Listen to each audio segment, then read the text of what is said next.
I'm Jacob Chirian. I started my career with Ramesh in '92 and I was with Design Combine till '99. I took a small break for my masters in between. So my duty today is to place this house in context.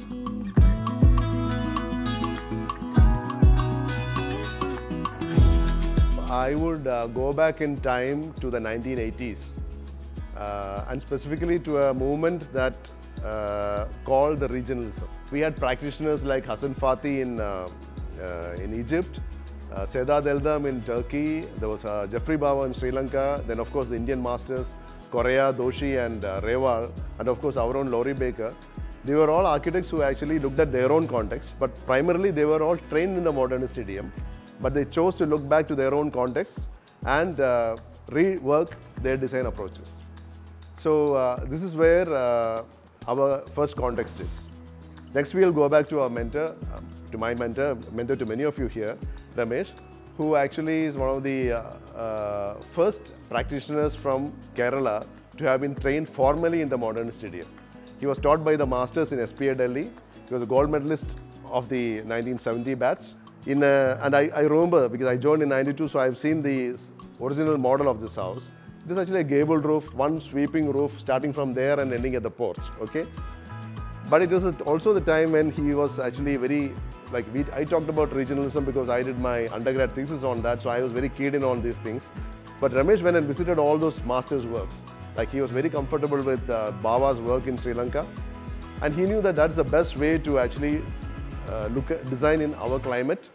And by the time the design process of this house was evolving, he wanted to bring in elements of traditional Kerala architecture, especially the roof, how it comes back, the wraparound veranda, courtyards, materials, the terracotta, but again used in a very different way. So all these were being added on, and a lot of this process I could actually discern from Ramesh's long-time confidant and supervisor Peter, who was involved in the construction of this house totally.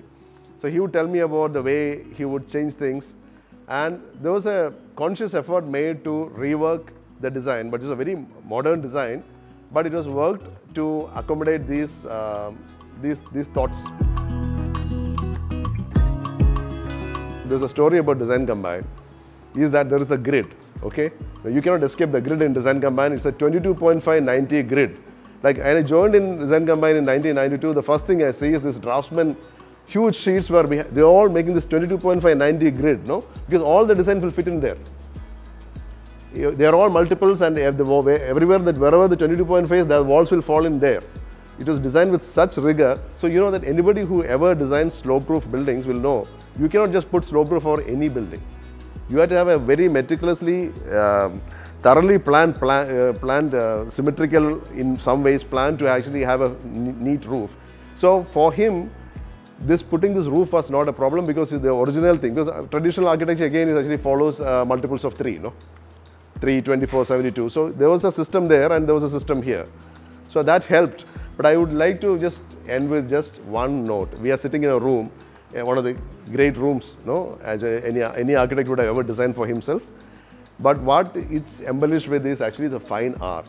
And see, when I was here, when I came here and I saw this living room for the first time, you know what went through my mind is whenever I build my own house, I'll have a double height living room and I'll have art on the wall, okay? It's a much humbler thing that I finally ended up doing, but that's something that I took away from this house. But I want you to take away from this promotion of art, okay? That this thing about buying original art and displaying it in your house, and that's something that only we can actually promote.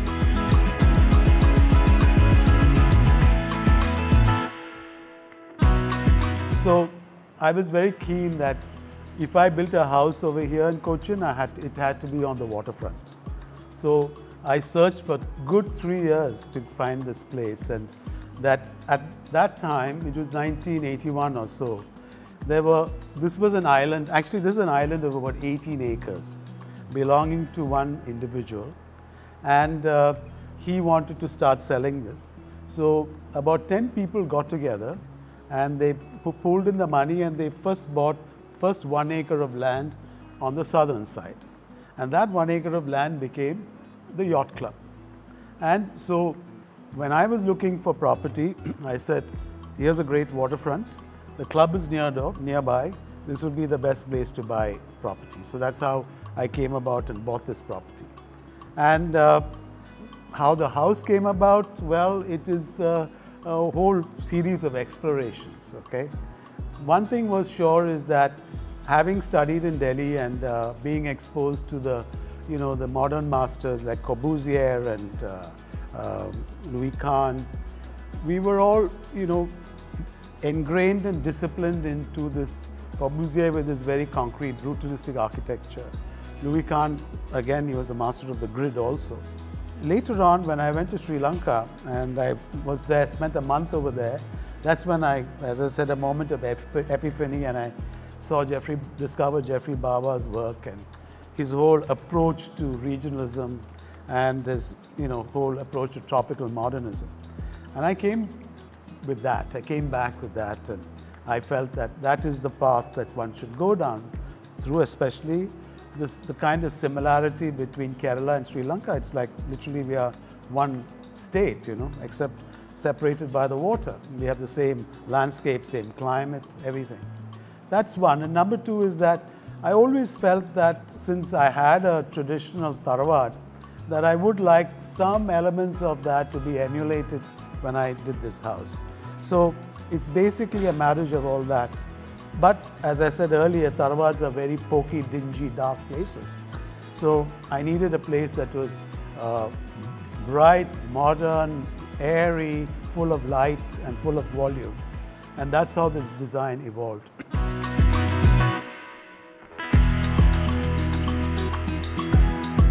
It took me about 3 to 4 years to build the house. But at that time, everything was handcrafted. The one discipline that I imposed on myself was that I want to see that I use all the materials that go into this house should not be more than 50 kilometers radius.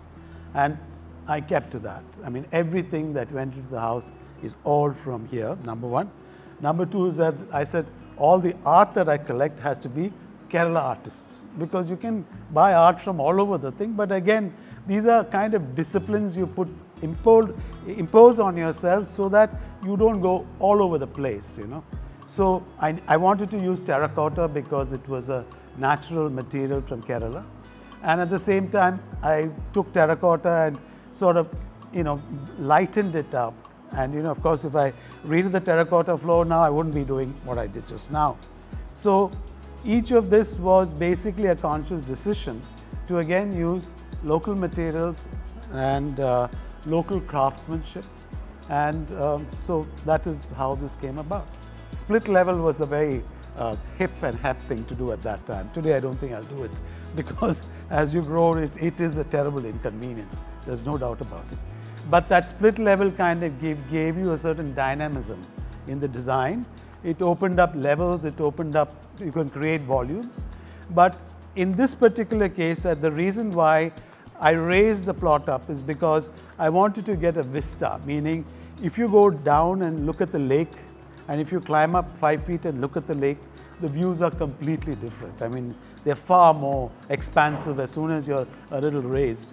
Number one. Number two is that once you raise it up, then there's a privacy from the water so that when boats come by, they can't kind of look in. And I wanted everything to be open to the water. So there was a privacy angle too, and that's the reason why I raised the plot. Basically, it's 3 areas. This is the public area, which is a living room, dining room, hallway, upstairs living also. That side is the service wing, which is the kitchens, etc. And this side is basically the bedrooms and a family room. And we have 2 bedrooms upstairs. So it's basically a 4-bedroom house. And again, as I said, going back to the regionalism, I wanted to have a wraparound kind of a veranda around to, so the sun and the rain and the elements of weather we are protected against. And it really has served me in great stead. So I never needed to paint my walls. I may have just washed it down once or twice, but the walls have been kept fairly pristine because of this added layer of protection that I got over there. Traveled a lot to Japan, and the Japanese aesthetic was very much in me, and so part of that is the shoji screen, and the windows came from that Japanese element that came. So, design is basically, it's a series of influences, and whatever kind of, that you kind of are sensitive to and which you kind of look at. While I was building the house, I was also bought the art, and so that, as I was telling everyone, that when I finished the house, I had put in the furniture, I'd put in the art, and what you see right now is a frozen time capsule of 30 years back or 35 years back. I have not changed anything. So what you see is what it was 30 years back. Okay, that is by Yusuf Arakal. I was in Bangalore and there was this gallery, and I saw these paintings and I just fell in love with it because it spoke to me. So the whole idea was that when you come in, you don't know that there's a waterfront over here. So I always feel that when you design, there always has to be that aha moment, that element of surprise. So that's why when you come there and you come to the entrance, it's a very low ceiling, and you don't know what's behind the door. And then you walk in and then you climb up into this room and then you see this, and then your eye is drawn to that. So it's basically a journey that you start there and you come here and then you go on into the water over there. I wanted this to be a multi-dimensional space because at that time we used to do a lot of entertaining, so we could have large amount of who used to be in the living room, the dining room, the hallway, and then we open this out and we have a sit out over there, okay, and then there's the water there.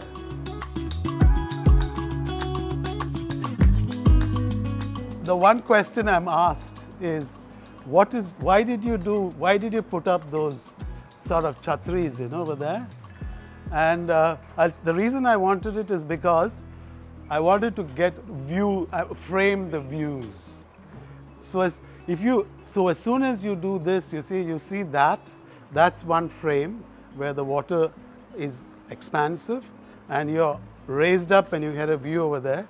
And then when you come here, the width is much less, but then it's framed by these two over here. And I have to tell you, this was a lesson taught to me by Mr. Jhabwala, wherein when we went to visit the Taj Mahal, he said, let us go to the Taj, not through the front, let's go along the side. And then you go along the side, and then he told us, he says, now, what I want you to do is look at the Taj and put your hands over here, where you only see the mausoleum and you don't see the minarets. And we did that, and he says, don't you think that's really ugly? So then he says, now remove it, and you see the minarets and see how the minarets have framed this. And this whole question of framing the views, it's such an important element. So that was a lesson that I learned coming over here. So that was that, okay. So as I said, I raised this up so that you get a nicer view. And there it was lower, so the lawn slopes down that way. I must say, when I moved in, I was a bit of a, very rigid. So I told my wife, there can be no color. It all has to be green or white. If you have any flowers, it only has to be white. So for many years, we just had these, there's sort of mailanjis which are cut in these, in these. So it was very sculptural, very kind of a Japanese kind of thing. But then finally she said, listen, I want to see some color. So that's how it sort of evolved from that,